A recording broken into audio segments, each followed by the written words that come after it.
Selamat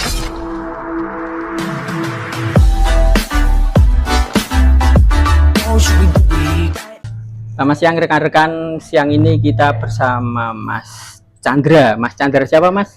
Resdian Chandra. Resdian Chandra, anak muda yang energik, yang optimistik, dan pengusaha sukses di Solo ini. Siang kali ini kita akan mengupas tentang bagaimana perjalanan hidupnya membangun sebuah usaha jas dengan brand Jas Solo yang sekarang sudah tidak diragukan lagi kemasyurannya. Mas Randa, selamat siang Mas. Selamat Aslinya siang, mana tuh Mas? Kalau saya dari Pantura itu Pak. Oh dari Pantura ya. Iya. Kok bisa sampai Solo itu ceritanya gimana? Aduh ceritanya panjang sekali. Kalau cerita nanti bisa 7 jilid itu. 7 jilid ya. Gini, tapi tetap ada perjalanan-perjalanan gitu. Prinsipnya kan istri lebih dulu di sini, terus saya mengikuti istri. Gitu. Mungkin bisa diawali bagaimana perjalanan Anda mengawali bisnis jas ini? Ya kalau perjalanan itu semua pasti punya historis, ada cerita panjang gitu kan. Makanya sekarang itu saya masih pegang moto from zero to hero gitu. Iya. Walaupun belum jadi hero, tetapi setidaknya sudah enggak zero kan gitu. Iya. Jadi awal perjalanan itu ketika saya ada di Karanganyar di Solo Raya itu, saya seorang pekerja, seorang pegawai seperti kebanyakan orang ya. Hanya saja banyak di perjalanan itu mungkin belum berhasil menjadi seorang pegawai gitu, dan pada akhirnya mencoba memasuki dunia usaha dan itu tidak sengaja juga gitu. Jadi tidak sengaja. Ini cerita nggak enak sih. Nggak apa-apa. Jadi cerita nggak enak. Tetapi ini mungkin bisa jadi motivasi juga buat teman-teman ya, bahwa ketika kita ada di titik terendah itu sebetulnya ada sesuatu yang menjadi penyemangat kita. Karena saya sudah berkeluarga, sudah punya anak, punya istri, jadi penyemangat saya adalah yang paling utama istri saya, anak-anak saya. Di pekerjaan terakhir saya tidak berhasil di situ. Saya dirisenkan gitu kan dirisenkan, dan istri sempat bilang sama saya, kamu daripada cari kerjaan lagi, kenapa kamu tidak mencoba ke dunia bisnis? Ya, mencoba ke dunia bisnis. Saya bilang, tapi kan saya tidak punya pengalaman gitu kan, tidak mengerti tentang bisnis. Enggak apa-apa, coba aja. Saat itu istri masih bekerja, jadi kalau dibilang secara ekonomi masih ditopang oleh istri saya gitu kan. Dan akhirnya oke lah, kita mulai tanya sana tanya sini. Jadi sebelum ada Jas Solo awalnya adalah usaha batik kita. Sebelum orang rame bermain online, bermain online, jualan pakai online pakai marketplace, pakai macam-macam. Kita sudah memulai melalui website waktu itu. Jadi website waktu itu masih cukup populer, tetapi untuk berita, belum untuk jualan. Gitu. Dan saya masuk pertama kali bisnis batik, pertama kali. Dan saya tidak punya batik karena saya tidak punya modal. Batiknya dari mana? Jadi ketika itu anak saya itu masih sangat kecil, masih usia 3 tahun, 2 tahun. Yang besar saya taruh di belakang, yang kecil saya taruh di depan. Waktu itu masih ingat motornya Karisma lama itu dikasih orang tua waktu itu. Mereka saya ikat supaya nggak ada yang jatuh. Jadi setiap hari saya ke PGS. Oh gitu ya. Setiap hari ke PGS, ke Klewer. Gitu. Setiap hari saya muter situ, nggak ada yang kenal. Pokoknya setiap hari saya muter aja di situ. Lama-lamaan pada ngapalin saya, kenal. Terus saya berani ngomong, boleh enggak saya foto bajunya, saya jual. Jual di mana? Pakai foto di online. Emang bisa? Ya, saya juga baru nyoba gitu kan. Ternyata respon mereka ya awal-awal memang tidak semuanya mau ya, karena mungkin dianggap mengganggu gitu kan. Tapi lama-lama mereka sudah mulai tahu, oh masih ini gitu kan. Mereka memperbolehkan. Jadi ada yang dimanekin, ada yang cuma di hanger gantungan, saya foto satu-satu. waktu itu awalnya saya jual di marketplace, saat itu namanya bukan OLX, namanya Toko Bagus ya. Ya, Waktu itu ada namanya Toko Bagus ya. Generasi kita pasti tahu ya, Toko Bagus, ya. gitu kan. Di Toko Bagus kita posting satu-satu.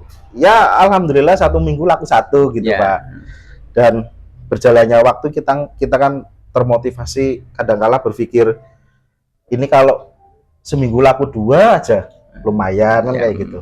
Seminggu laku 3, lama-lama targetnya sehari 1 aja. Dan akhirnya seperti bola salju, tambah banyak, hingga pada akhirnya saya cukup dipercaya oleh pedagang-pedagang di PGS, di Klewer. Mas, ini saya punya baju baru, mbok gowo wae, kamu bawa, tolong dijual ke lewat online. Akhirnya saya kalau datang udah bawa satu karung yang belum saya beli, jadi mereka pinjamin saja, gitu kan. Percaya ya. Dan percaya berjalan, ya alhamdulillah berjalan itu. Gitu. Tetapi ya semuanya ada pasang surutnya ya Pak ya. Ada pasang surutnya, ada kondisi di mana Klewer kebakaran, kita ada musibah di situ kan, Klewer kebakaran, semuanya masuk dunia online, ada jual dengan namanya apa? Waktu itu BBM ya, BBM ya, ibarat kata saya ambil barang dari sana 50.000, saya jual 70.000 nih. Kalau mereka jualan sendiri bisa jualan 50.000 langsung kan. Akhirnya dengan kondisi seperti itu penjualan batik saya jatuh total. Oh gitu. Itu tahun berapa Mas? Saya mengawali 2011 akhir. 2011 akhir. Setelah resign itu ya. Iya. Dirisenkan, nah bukan resign, tapi dirisenkan. Terus kenapa pada saat itu milih batik bukan bisnis-bisnis yang lain? Karena pada saat itu batik lagi naik daun. Oh gitu ya. Kan banyak isu-isu ya, isu-isu masalah batik diklaim sana, klaim sini, itu kan lagi isunya terus naik. Pemerintah terus, juga baru terus tamu-tamu dari luar kota selalu cari batik, ya kan. Sementara di kota Solo Raya sendiri memang pemerintah juga cukup support itu untuk meningkatkan daya tarik orang terhadap batik, seperti itu. Ketika mengalami kejayaan sebelum jatuh karena kebakaran, karena ada hal-hal yang lain, mereka jualan sendiri, itu bisa nggak untuk iki iso tak nggo urip gitu pada saat itu? Jadi waktu itu cukup meyakinkan gitu ya. Bayangkan saja dari tidak punya penghasilan, dari penghasilkan boleh dibilang ya sangat kecil ya, jadi karyawan saat itu, dalam setengah tahun saya bisa beli mobil baru, ceritanya gitu. Setengah tahun itu sudah nggak eceran lagi itu Mas, itu sudah bentuknya sudah ya partai besar, gerobak biasa lah ya, gerobak biasa. Yang penting kan ya itu jadi motivasi kan Pak, jadi motivasi. Oh ternyata saat itu cukup menjanjikan, makanya istri juga bilang udah terusin aja usaha itu. Kayak sempet cari-cari pekerjaan lain gitu, tapi dengan hasil yang ternyata cukup menjanjikan, ya sudah kita terusin jalan aja. Terus perjalanan selanjutnya gimana setelah ada satu gunjang-ganjing? Di 2014, kurang lebih 2014, 15, 16 itu memang usaha batik saya cukup down gitu ya. Benar-benar sudah tidak bisa lagi berkompetisi. Artinya dari awal saya hanya mengambil ya tanpa modal tuh. Ini ceritanya kan tanpa modal Pak. Karena saya tidak punya pekerjaan, tidak punya modal gitu kan. Awalnya dari hanya ngambil, terus saya berpikir tentang beli kain, terus berpikir lagi sampai dengan produksi kain, ke pabrikan gitu ya. Saya bikin desain kain, diproduksi, kita jual. Tetapi tetap tidak bisa mengatrol karena waktu itu kami benar-benar mengandalkan dari jualan secara online. Ya, dari marketplace, waktu itu Toko Bagus dan dari website. Jadi saya orang yang nggak ngerti komputer, tapi di situ saya dipaksa untuk bisa bikin website. Jadi saya belajar dari YouTube dan lain-lain untuk bikin website. Dan itu memang berjalan. Terus gitu. Ada perpindahan dari batik ke Solo itu gimana? Dari batik ke jas Solo itu ya, dari batik ke jas ya. Di pertengahan mungkin sekitar 2012, awal 2012 itu kita sudah mikir sih. Ya, Sebelum batik itu ya? kebetulan istri saya tuh kalau ngomong itu ide-idenya itu cukup ketika Cinta, itu ya? sulit diterima, tetapi mungkin dia melihatnya jangka panjang ya. Jadi istri saya melihat secara jangka panjang. Dia saya secara tidak sengaja bertemu seorang teman ketika mengantarkan paket. Dia jualan jas. Dia jualan jas dan saya tanya, apa jas itu laku, Mas? Oh, laku. Harga berapa? Waktu itu murah sekali. Waktu itu harga 200.000, 300.000. Dia jualnya di salah satu akun publik Kaskus kalau tidak salah waktu itu. Dia cerita, banyak Mas aku jualan. Aku boleh coba nggak? Gitu. Oh boleh. Oke, gambar-gambarnya saya dikasih. Saya posting di toko batik saya. Waktu itu saya punya merek itu Pulau Batik. Pulau Batik ya. Ada pulaubatik.com saat itu. Saya pasang dan ternyata alhamdulillah permintaannya cukup bagus. Ya 1 bulan itu bisa 200-300 unit. Tetapi di perjalanan ternyata kawan saya yang mensuplai saya itu dia collab karena ada crash, ada permasalahan dengan produksi. Waktu itu dia cuman kerjasama dengan konveksi begitu. Sementara pesanan saya kan udah cukup banyak yang harus saya kirim. Dengan akhirnya ya sudah kita produksi, kita cari orang gitu. Nah ketika cari orang kan saya benar-benar buta tentang masalah jas. Akhirnya saya dari kampung ke kampung, saya ketemu dengan penjahit-penjahit yang sudah senior. Saya belajar di situ, diajak kita bicara tentang pola, teknik, kain, macam-macam. Akhirnya saya mulai merekrut orang satu-satu. Satu saya rekrut, satu lagi. Ya akhirnya berjalan berkembang dan ketika saya sudah masuk ke dunia jas itu, saya baru tahu bahwa ternyata dunia jas itu sangat luas. Potensinya besar. Potensinya besar. Pemainnya juga nggak banyak ya. Pemainnya nggak banyak, yang nyari tidak banyak, tetapi saya berpikir ketika saya bisa bermain di sini, resikonya tidak cukup besar. Pemikiran saya kan kayak gitu. Jadi kalau dalam bisnis kan kita menghindari red ocean gitu kan, jangan bermain yang di lingkaran merah itulah ya. Kita bermain di yang lebih aman gitu. Kita coba dan ternyata itu cukup menjanjikan. Jadi saya mulai rekrut orang, belajar teknik, belajar sana sini sampai Surabaya, Jakarta, ya kan, Bandung untuk belajar. Dan anak-anak didik ini mulai mengikuti pola yang kita bikin gitu. Jadi Jas Solo itu berusaha dari awal membangun teknik sendiri, pola sendiri supaya lebih mudah saya kenali dan punya ciri khas tertentu. Ini gampang gitu Mas ya. Jualannya saat itu masih artinya mudah. Kalau kita punya branding sendiri, punya pola sendiri. Iya betul. Iya. Menawarkan dan kita bisa membuat sesuai dengan kualitas yang kita inginkan. Makanya kesini di perjalanan kurang lebih hampir 13 tahun ini ya, di 13 tahun ini kita sudah banyak mengembangkan pola dan dari situ kan kita deket sama customer kita deket. Jadi kita memahami bahwa ternyata customer itu suka yang seperti ini, itu yang kita pelajari. Kok bisa dapat tempat di sini gimana Mas? Tempat awalnya gimana sebelum di sini Mas? Ini tadi kayak yang tadi saya cerita, istri saya kalau udah ngomong, kamu udah jualan jas aja deh daripada batik tetap jalan, tapi kayaknya ini bakal rame nih, bakal rame pesaingnya. Ya coba jas gitu. Kan saya dari awal saya bilang bahwa kita modalnya tuh nggak punya modal apa-apa. Saya masih ingat, saya cerita sedikit. Jadi ketika saya habis dirisenkan itu, saya kurang lebih 1 bulan ada di rumah itu, saya tidak punya uang sama sekali. Tidak punya uang sama saya. Padahal saat itu udah keluarga ya? Udah keluarga Pak. Saya udah punya anak 2 gitu kan. Terus saya bingung kan mau usaha gimana. Akhirnya saya masih ingat sekali saya minta uang sama mama saya. Mah, aku minta uang berapa? 200.000.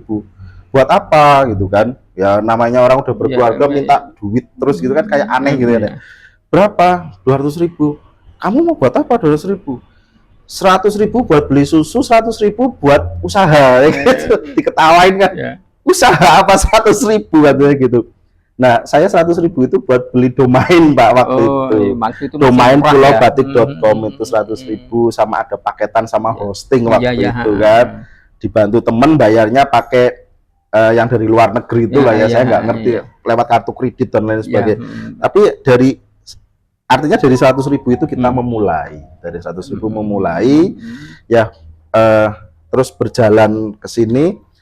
Istri saya setiap hari kan lewat ya, kita lewat gitu kan. Istri saya sempat bilang gini, terakhir itu di tahun 2018 kalau nggak salah. Ini kalau kita punya toko di sini kayaknya enak ya gitu kan. Wah, pikirnya duit dari mana gitu. Ini toko besar gitu kan, ada 4 ruko gitu kan. Dan ya ternyata apa yang dia sampaikan itu terkabulkan. Tidak lama ada tulisan apa namanya dari agen propertinya, kita hubungin, kita negosiasi, dapat 1 yang kita pakai ini. Iya, dapat 1. Dan di perjalanan ketika ada COVID, nah itu luar biasanya Jas Solo sebetulnya menurut saya di situ. Ketika COVID, Taylor pada gulung tikar semua, bisnis hancur rata semua. Bahkan salah satu suami karyawan kami sampai meninggal juga kena COVID. Tapi di tahun yang sama, di 2001, waktu itu musim Delta ya Pak ya. Delta mulai masuk. Mulai masuk. Ruko kita malah jadi jadi 2. Jadi 2. Dan alhamdulillah kemarin belum lama ini, udah 1 tahun ini kita menjadi 3 sebetulnya. Tetapi yang paling ujung dipakai untuk istri saya. Kebetulan istri saya profesi notaris ya. Gitu. Terus ini Mas, kita bicara masalah produk ya. Apa saja yang jenis jas apa saja, terus price-nya berapa, terus segmen yang dibidik kemana saja? Pada awalnya itu kan Jas Solo main dari yang paling kecil, dari skala kecil, dari pasar yang memang target marketnya cukup luas. Jadi ketika itu kita awalnya bermain dengan harga yang cukup low budget lah ya, cukup murah. Di perjalanan kita tahu kualitas, ada permintaan-permintaan tentang kualitas yang begini, yang begini, yang begini. Pada akhirnya kita memiliki segmen pasar sendiri, membentuk otomatis itu membentuk pasar. Jadi orang dari Aceh, dari Surabaya, dari Denpasar itu mereka sampai ke sini untuk bikin di sini, gitu kan. Itu semuanya bertahap ya Pak ya, semuanya tetap bertahap. Tetapi yang lebih penting menurut saya, ketika kita sudah punya market ya, kita tidak ingin mengecewakan pelanggan. Iya, ketika tidak ingin mengecewakan pelanggan, kita harus menjaga kualitas. Kalau bicara kualitas, semua orang bisa bikin kualitas, Pak. Semua orang bisa bikin kualitas. Semua orang bisa bikin baju yang bagus gitu kan. Tetapi ada semacam kita membangun chemistry dengan pelanggan. Jadi tidak heran kalau kita lagi anak-anak nih, staff jalan ke mall gitu, tiba-tiba Mas Jas Solo kan. Jadi memang kita membangun itu, Pak. Tapi saya lihat dalam perjalanannya ini, Jas Solo ini terlihat Mas, jas premium, punya pasar tersendiri menengah ke atas gitu. Sementara yang saya nggak tahu, nanti bisa dijelaskan untuk segmen-segmen awal seperti yang segmen massal dan sebagainya, apakah juga masih terlayani sehingga semua bisa didapat? Ya, jadi segmen itu kan terbentuk karena sebuah proses ya, Pak ya. Nggak bisa sekonyong-konyong. Kebanyakan orang memang rata-rata tahu bahwa mau bikin jas yang premium itu di Jas Solo. Tetapi kami juga paham bahwa ada kalanya seseorang itu membeli jas tidak sedang mencari sebuah gengsi, mencari sebuah kelas tertentu, tetapi hanya semacam kebutuhan sesaat yang dia pikir saya tidak perlu mengeluarkan budget banyak untuk sebuah jas. Jadi kita memberi alternatif itu. Yang penting fungsi, bukan fashion. Betul. Yang penting fungsi, bukan kepada sesuatu yang kebanyakan orang cari gitu kan. Jadi kita membuat brand juga untuk harga yang lebih ekonomis. Jadi semua kebutuhan bisa dipenuhi. Misal begini, kita mau beli ready stock. Kita ada di sini ada ratusan unit ready stock dengan varian berbagai macam harga. Ready stock tersedia mulai harga 500 ribuan kita ada. Jas sama celana. Ada 1 jutaan, 1,5, 2 juta dan seterusnya. Lantas kalau custom itu bikin ya. Jadi orang bisa pilih kain, bisa pilih model, warna dan macam sebagainya, fitting itu kita di bawah 2 juta sudah bisa. Lantas kita juga menyediakan yang banyak dicari orang karena ada orang yang saya cuma mau pakai sekali, ngapain saya beli, ngapain saya bikin. Jadi di lantai atas itu kita bikin persewaan jas lengkap dengan kemeja, ada sepatu, semuanya ada. Gitu. Komplit ya Mas? Iya, memang harapannya kita semuanya terfasilitasi. Semuanya tetap terfasilitasi. Jadi orang supaya tahu bahwa ketika saya masuk ke Jas Solo, saya bisa mendapatkan produk sesuai dengan keinginan saya. Terus yang paling banyak dicari oleh konsumen apa Mas? Yang paling banyak disukai? Kalau produk untuk yang model yang mana itu? Kalau model jas itu sebetulnya dari dulu sampai sekarang itu sama aja, Pak. Ya, dari dulu sampai sekarang sama saja. Kadangkala itu mata kita, pikiran kita itu hanya terpengaruh bahwa artis si A pakai baju jas hitam, ada garis-garisnya, kancingnya satu, ya, modelnya show level dan sebagainya. Tapi sebetulnya itu dari dulu juga sudah ada, Pak. Jadi tren model jas itu hampir selalu sama. Hanya gitu-gitu aja. Hanya saja sekarang ya. Sudah banyak orang yang menyadari bahwa kalau kita menggunakan jas, memakai jas, itu tidak sedang untuk kita berlari-lari, kita berolahraga, tetapi jas itu elegan, dibuat khusus untuk penampilan kita yang lebih baik. Jadi sekarang itu kita lebih banyak mengarahkan membuat jas itu yang pas sesuai dengan badan. Kalau yang zaman dulu itu seringnya orang kalau bikin jas itu kalau nggak besar nggak bagus. Kalau nggak tangannya sampai nutup, panjangnya sampai panjang, celananya gede, itu nggak bagus. Kalau sekarang jas yang bagus adalah yang pas di badan. Jadi utamanya itu pas di badan. Itu memang tren yang dibuat Mas Chandra sendiri apa tren dunia seperti itu? Sebetulnya secara umum itu internasional pun seperti itu, Pak.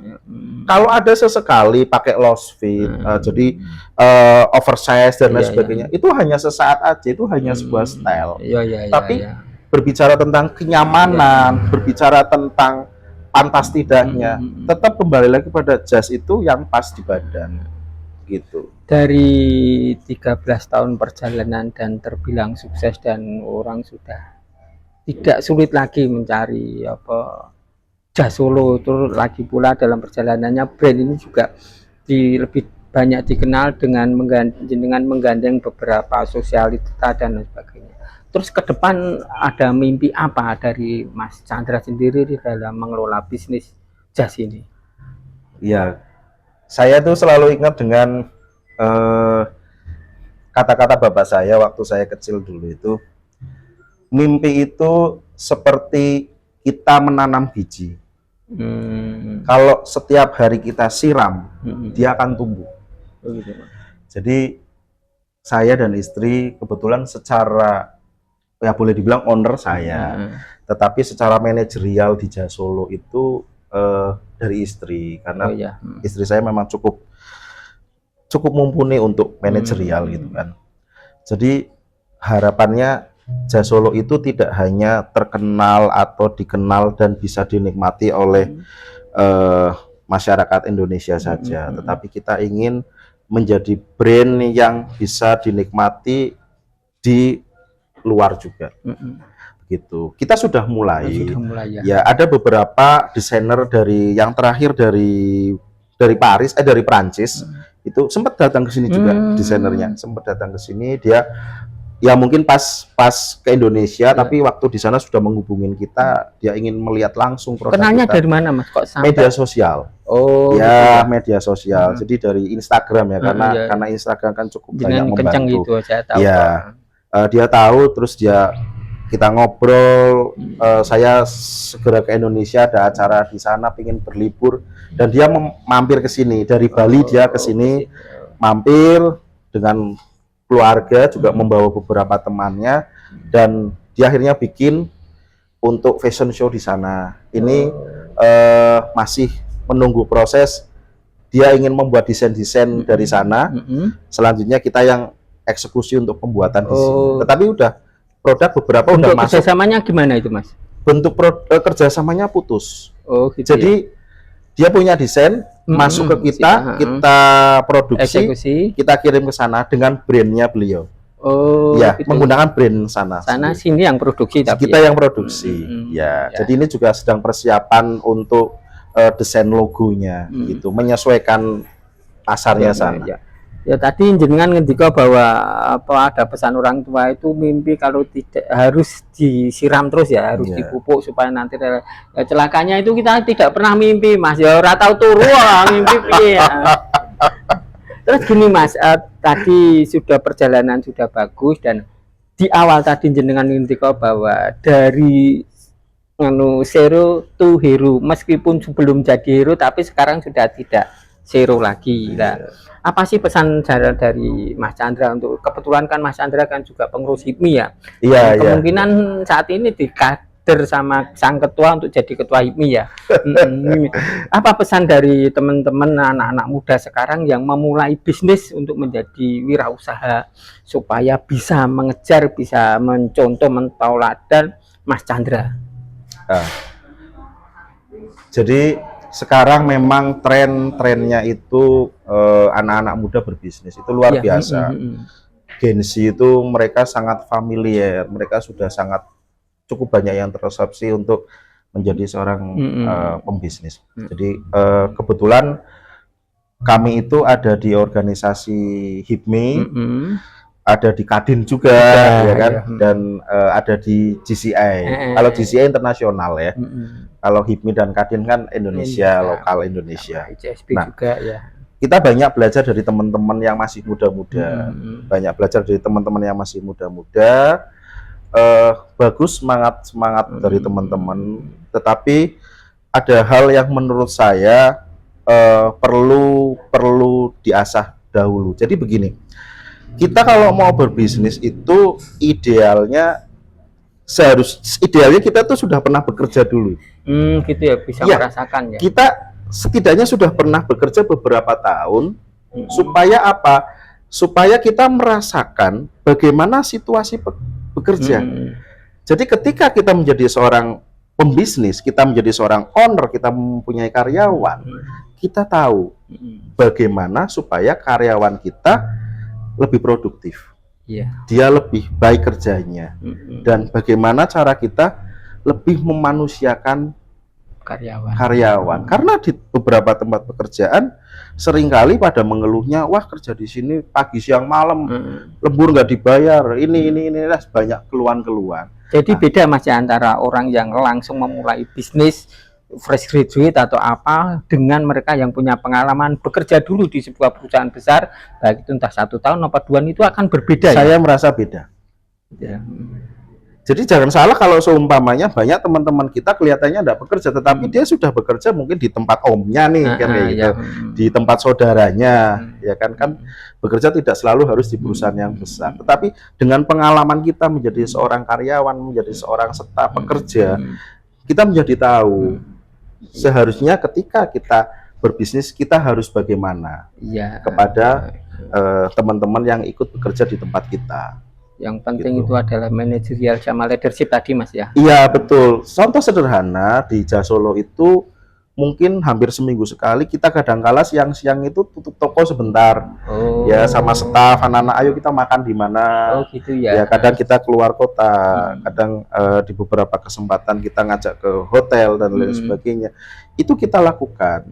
Dan namanya reward itu tidak selalu setiap akhir bulan. Kadang hari ini kita lihat kinerja bagus. Kinerja kan tidak selalu korelasinya dengan omset kan. Memang hari ini kinerjanya bagus. Si A, si B pekerjaannya bagus sesuai gitu. Kalau secara bahasa kerennya KPI-nya masuk nih gitu, KPI-nya oke, hasilnya. Hari itu juga kita kasih rewardnya. Gitu. Jadi yang penting itu adalah membangun chemistry atau kedekatan antara pemimpin, pengusaha dan karyawan ya. Karena jangan salah bahwa adanya kita, saya, tanpa staf, tanpa karyawan itu bukan siapa-siapa. Bukan siapa-siapa. Mereka bekerja. Ya, ini bisa berhasil, bisa terbangun bukan karena kerja keras saya, Pak. Tetapi ada banyak orang-orang yang membantu di situ. Terus gini Mas, ini sudah banyak dikenal meskipun ini di Karanganyar, tapi banyak orang bahkan tadi yang dari Prancis, dari Bandung, dari Jakarta, Surabaya datang ke sini walaupun awal-awalnya agak bingung yang goni sebelah dia. Enggak Pak, gampang Pak. Oh gampang ya? Gampang. Oh gitu ya? Katanya gitu. Oh gitu, karena ada Google Map tadi ya. Betul. Terus gini rencana, dengar-dengar Mas Chandra juga mau buka di Solo, di Semarang maupun di kota-kota yang lain, itu gimana progresnya? Ya betul. Jadi di akhir-akhir ini kita itu memang ada plan untuk buka di beberapa kota besar, termasuk di Semarang, di Jogja, di Jakarta, di Surabaya. Tetapi itu belum kami eksekusi. Artinya belum final kami eksekusi. Kenapa? Karena untuk membangun sebuah bisnis di tempat yang baru, kita harus mempersiapkan banyak hal. Kalau cuman menyiapkan produk gampang, ya kan, 1 minggu 2 minggu bisa selesai. Tetapi kita menyiapkan SDM. SDM itu yang tidak mudah. Karena di Jasa Solo itu stafnya pun secara tidak sadar menjadi sebuah karakter, begitu. Selain aset ya. Iya. Ketika kita ingin membuka satu tempat, SDM-nya itu harus sudah memang benar-benar menguasai apa yang dia pekerjakan, apa yang dia kerjakan. Iya, tidak hanya masalah desain, masalah product knowledge, masalah manajerial. Kita harus memiliki orang-orang terbaik untuk ada di sana. Tidak sekedar kita punya modal, kita buka tempat baru, pasang produk, sembarang orang kita taruh di situ, itu menurut saya kurang baik untuk jangka panjang. Dan itu banyak gagalnya ya ketika sejauh ini mungkin lebih sulit untuk berkembang. Ya. Teman-teman ada pertanyaan nggak Mas Bambang, Pak Is, Pak Anjar, Mas Klasik kepada Mas Chandra siang ini? Tadi ini belum disebutkan ya. Dengan bisa begini ini ada disiplin ilmu tertentu atau bagaimana? Atau turun-temurun? Saya matiin dulu ini Pak ya. Maaf. Ini banyak sekali Pak pertanyaan seperti itu Pak. Ya, ini bikin jas kayak gini tuh ilmunya kok ngendi? Iya. Jadi untuk model, untuk pola, untuk karakteristik jahitan, ibaratnya begini. Ketika ada 100 jas dipasang di manekin dan satu punya jas Solo, kita bisa tahu mana yang punya jas Solo. Ya. Mungkin secara sekilas hampir semuanya rata-rata sama. Kalau orang awam menganggapnya sama-sama. Tetapi kita tahu bahwa ini produknya jas Solo. Jadi saya secara pribadi bukan orang desain. Saya tidak pernah belajar desain. Jadi saya juga bukan perancang busana. Tetapi mungkin kebetulan dari kecil saya suka hal-hal yang berbau keterampilan tangan gitu. Jadi zaman SMP, SMA itu saya sudah terbiasa Pak dipanggil tetangga untuk bikin janur, bikin hiasan-hiasan apa gitu. Memang mungkin tangannya seperti itu ya Pak ya. Gitu. Tapi basically saya bukan basic dari belajar untuk desain. Tidak. Saya desain otodidak, belajar dari teman-teman. Setiap hari bertemu kain, bertemu ukuran. Bahkan kita sering sering ketemu sama teman-teman desainer, gitu kan. Mereka yang kasih masukan. Mas kalau bikin kerah begini. Oke, kita coba eksekusi, kita implementasikan. Ada trial error gitu. Jadi semua ada timnya. Jadi kita punya satu workshop. Dulu perguruan tingginya di... Saya dari sekolah dulu di Purwokerto. Di Unsur ya. Ya. Ketemu istri juga di Unsur, istri di hukum, saya di ekonomi. Ekonomi keuangan Pak, manajemen. Ya. Yang bukan ngambil uang malamnya cukup. Betul. Pak Le Anjar ada pertanyaan? Harganya sekitar berapa? Apanya Pak? Range harga di Jasa Solo itu variatif ya. Jadi awal mulanya Jasa Solo itu menyediakan seperti produk ready stock 1 juta sampai Rp2,5 juta ready stock. Ya, tetapi sekarang kita mengembangkan juga. Jadi kita kemarin membuat brand baru yang ini baru tahap persiapan untuk launching gitu kan. Tetapi sudah mulai bisa menyerap market juga. Kita ready mulai harga 500 ribuan jasa mat celana ada. Kita simpan di lantai 3. Jadi ada jasa mat celana 500 ribu, 800 ribu. Terus masuk ke yang jas solo di harga 1 jutaan gitu. Kalau yang custom mulai 1 jutaan udah dapet, sudah ada. Jadi kita range-nya cukup luas. Custom itu kan dari sini. Custom dari kami. Kita sediakan pilihan bahan, nanti customer tinggal pilih, pingin bahan yang mana. Tetapi tidak menutup kemungkinan customer membawa bahan sendiri juga bisa.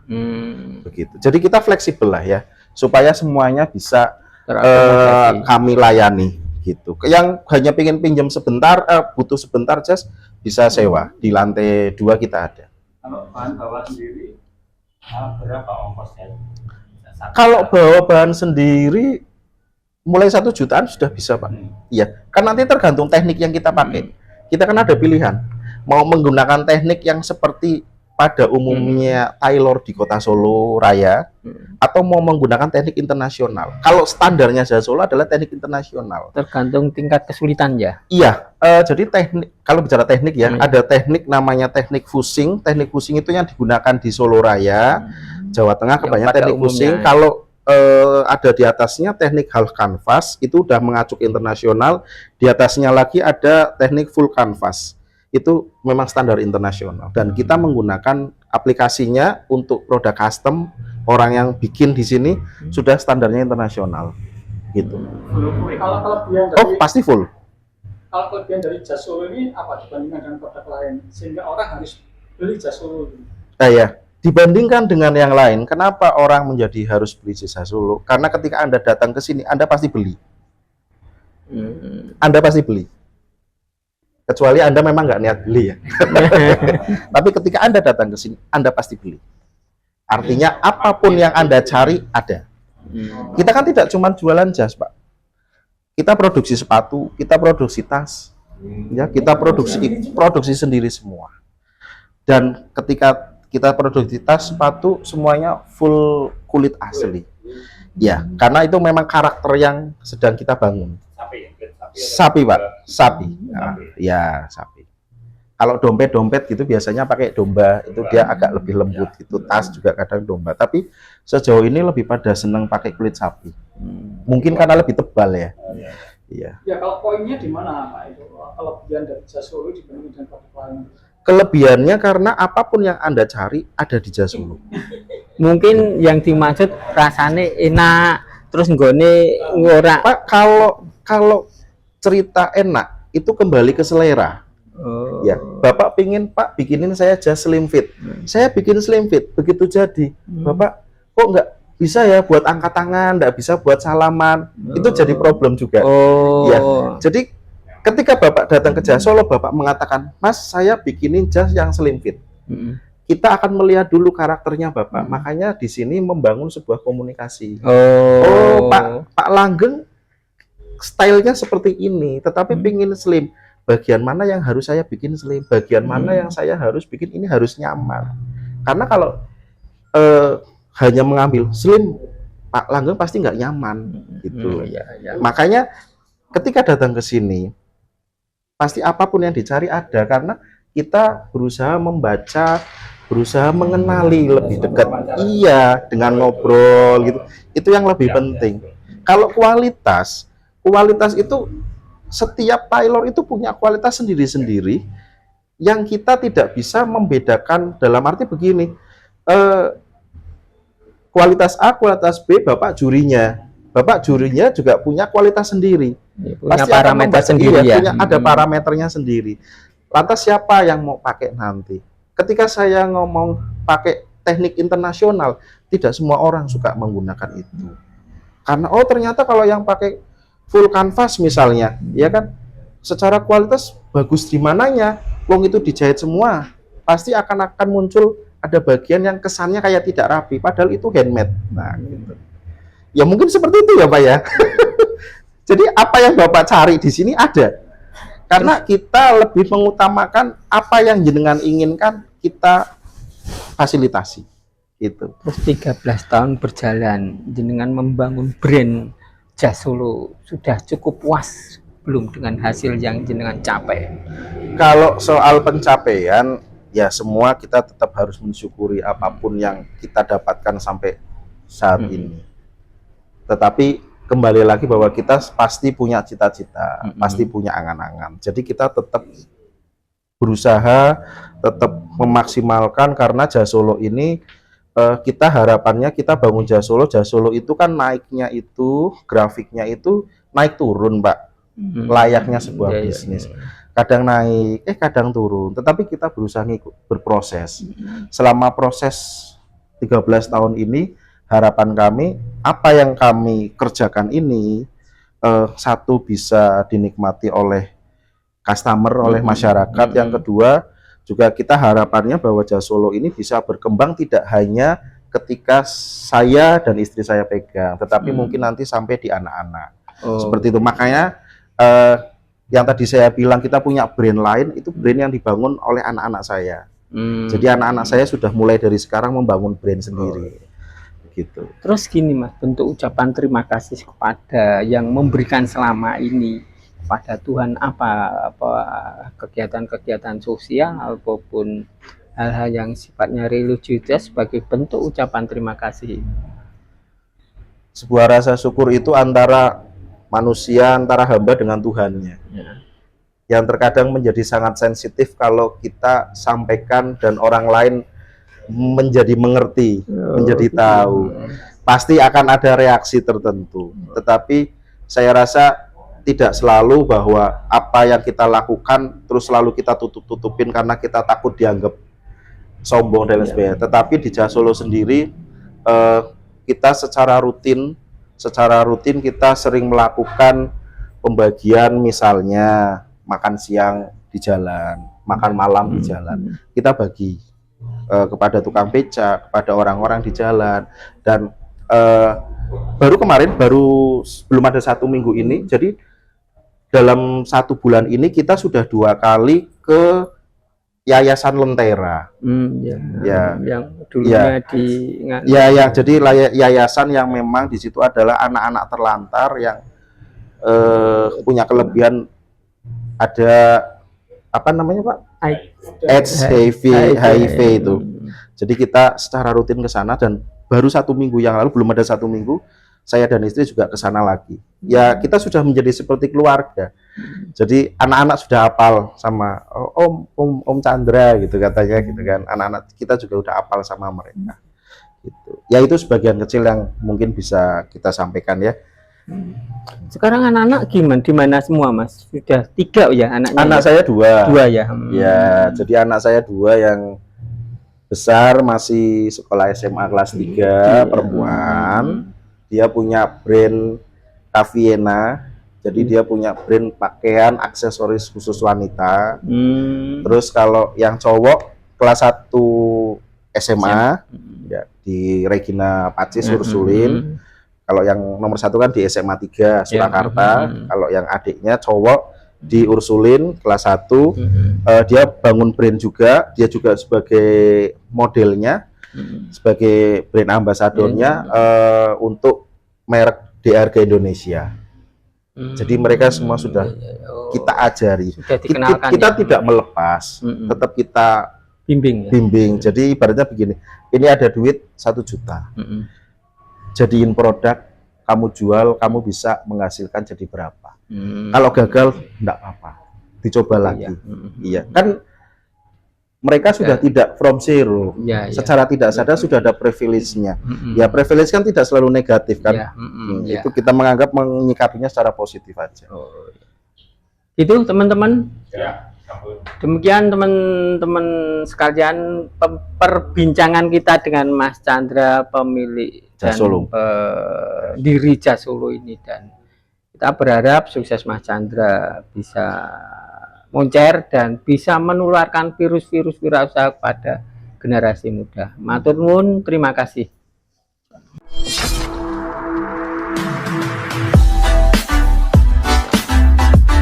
Should we